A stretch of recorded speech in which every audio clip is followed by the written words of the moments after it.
President Rodrigo Duterte has been arrested. Maria Ressa, online news CEO and executive editor of Defense, Ressa was here said just 2 weeks ago. In the medium term, it's media literacy. In the medium term, Maria Ressa is a digital media pioneer.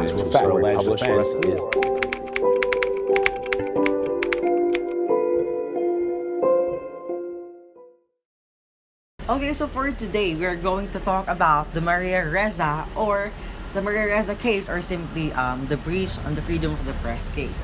So that's very an interesting topic right now, no? Especially with everything that's going on around the social media and the news saying an arrest of the CEO of a very big news organization. So first of all, who is Maria Ressa? So Maria A. Ressa, the CEO and the executive editor of Rappler.com, is one of the founders of the 6-year-old company that is one of the leading online news organizations in the Philippines. Ressa has been honored around the world for her courageous and bold work in fighting disinformation and attempts to silence the free press.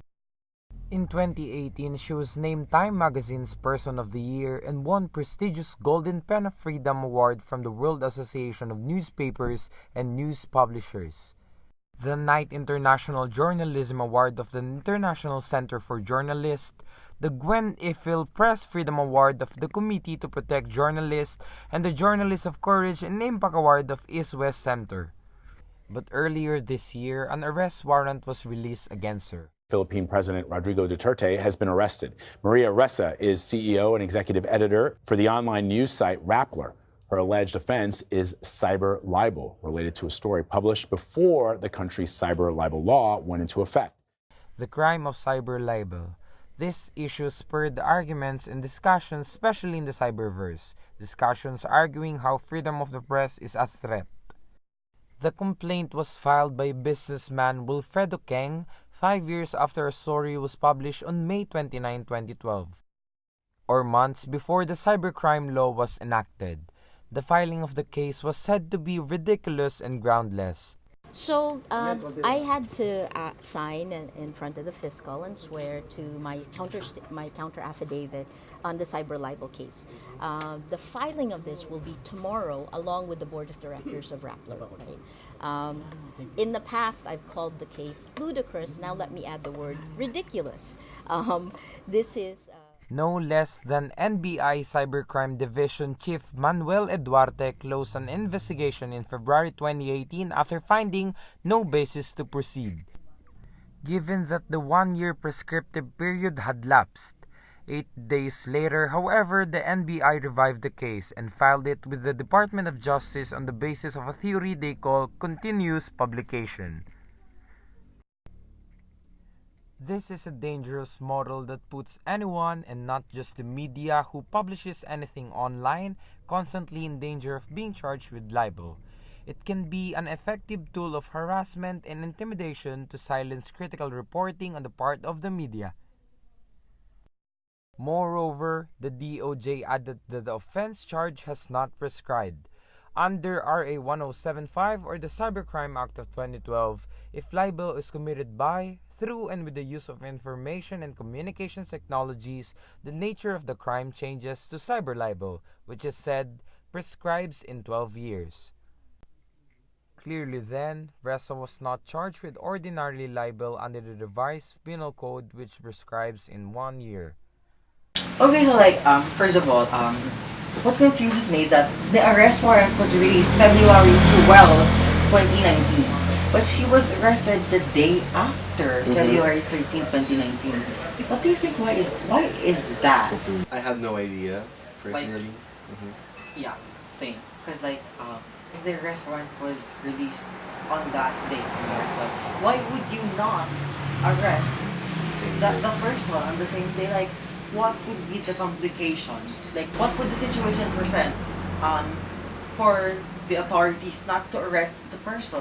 Especially it was said that on February 13th, she was arrested right before the closing of the Department of Justice's office of the court before 5 p.m. in her office. February 12 siya nilabas yung warrant. Nilabas yung warrant bago magsara yung office.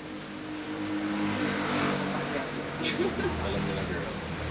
So like that. Sa'yo na lang yung opinion. So that And like- first one is very confusing. Sige, sige. Also like the second one is that like what was Wilfred King's connection?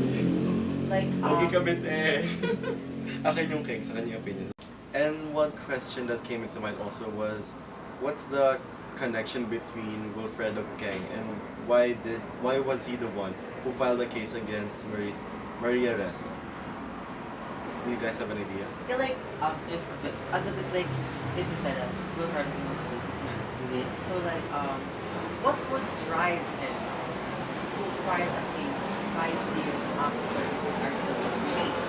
Like if you felt threatened by that article, like why wouldn't you have filed the case the same year the article was released? Like why would you let it last for like 5 more years before you do something? If you feel if your reputation was on the line, like that said article was like saying that the current Chief of Justice Renato Corona, that Renato Corona, who's an SUV named after him, Wilfredo Keng. Like that was like 5 years ago. Like why would you file a case 5 years later if you feel as I said, if you feel threatened by the said article? So that's very confusing. Why would you let it last for a long time before you do your actions? Plus, he can't be a Duterte supporter since the administration was different from what it was 5 years ago. Well, I'm not saying that he's doing this. This issue is somehow politically inclined. Disclaimer. But and a question is, why is this all happening when election is just around the corner, right? yeah, exactly. Like, why would this issues just sprout out of nothing, out of the blue, and blow up? Like, especially arresting a very well decorated journalist and someone who's been running a news organization for almost 6 years. There's a lot of problems in the Philippines that needs a major attention. Like, why would you focus on this one? Yeah. Yeah. Any opinion regarding this? Your own perception. Well, I really think that again, I'm not saying that this issue is politically inclined, but it's pointing to that direction. Like, if we're talking about the attack on the freedom of the press, we somehow have to go back to the time where the Marcos's reign. Like you can the government exercised their power to silence anything or anyone who's somehow making their names look bad in the eyes of the public. Like is like that's somehow what is happening right now. Silencing a major, the CEO and the editor-in-chief of a major news organization is like a big wake-up call that is it really happening again? Are we gonna let this happen again? How about you? It's not more of an opinion, but more of a question. It's why is it happening right now? The journalists are just doing their job, and this, if we're gonna say it's cyber libel, the journalists have been doing their job ever since. Why would you press your thumb down on someone instantly, and someone so decorated as Maria Ressa? And why they seem so threatened or afraid if they don't have any malicious acts way back then, Yeah. right? Like that is very it's very concerning to the point of where media practitioners like us have to be a lot more careful if this issue if this issue will prevail, like what would happen to the future of media, of the journalists, that we are just doing our jobs. Like we are not getting paid to speak out in terms of this person or that person. Like we are speaking to inform the public.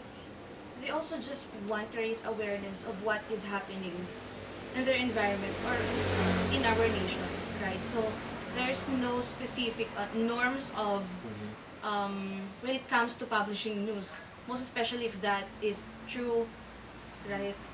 Like, we couldn't really say like what is going to be the facts or not, because like we everything that goes to any news publications are reports from the House speakers or like from the speakers of the government inside them. Like, we don't know what the real process is going on, like what is being talked about, what's arriving to us is like a summary, like a summary of what has happened, of what they've talked about.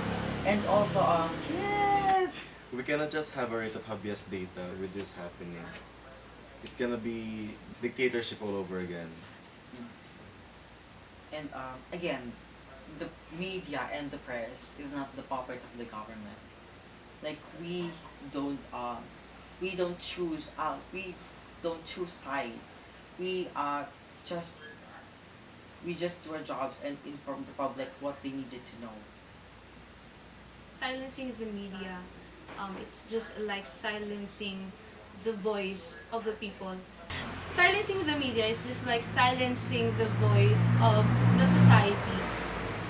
Since we all have freedom of speech, we all have the rights to know what is happening in our nation, right? And if they are trying to silence us again, just like Maria Reza said, is this even democracy? She was supposedly going to give a talk about press freedom at the UP Fair Rock and Rally, but she was arrested at the Rappler office by agents of the National Bureau of Investigation. She spent the night at NBI headquarters in Pasay and was bailed by her lawyer the next day, where they paid an amount of 100,000 to post bail.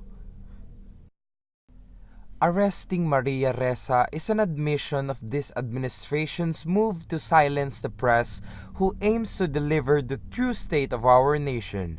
Our voices will strengthen the call to end this tyranny and corruption of our democracy. Welcome to Rappler, your social news network.